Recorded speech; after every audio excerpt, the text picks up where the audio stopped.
Tayo ay magluluto ngayon ng ating ulam.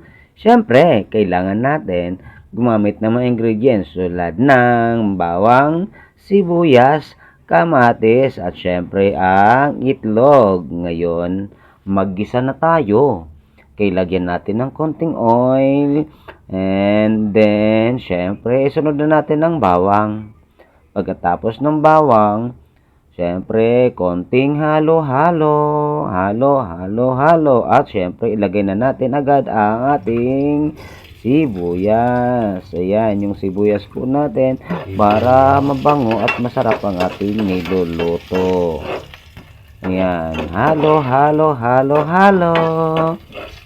Ayan, siyempre, pag natapos yan, pag naging medyo brown na ang ating bawang, isusunod na natin ang ating main ingredients. Siyempre, ang kamatis na sangkaterba.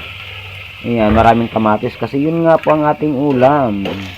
Ginisang kamatis. Ayan. Magtataka kayo bakit kamatis lang. Ayun nga ang ating niluluto, ginisang kamatis. Masarap po yan. Gawin nyo na rin yan sa inyo. Yan, lagyan natin ng konting asin, pampalasa. At syempre, lalagyan din natin ng seasoning para masarap. Basta may magic, may sarap. Pero hindi po yon sponsor. Ayan, halo-halo lang tayo. Halo-halo hanggang sa mapantay ang lasa.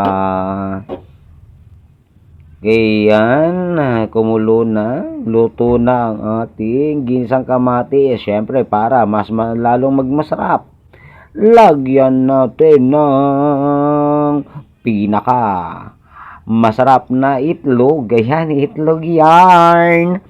Ayan, itlog. Dalawang itlog po yan. Kasi pag isa lang, hindi daw pantay. Kaya dalawang itlog ang ating nilagay. Okay, haluin lang natin hanggang sa maluto. Ayan, halo.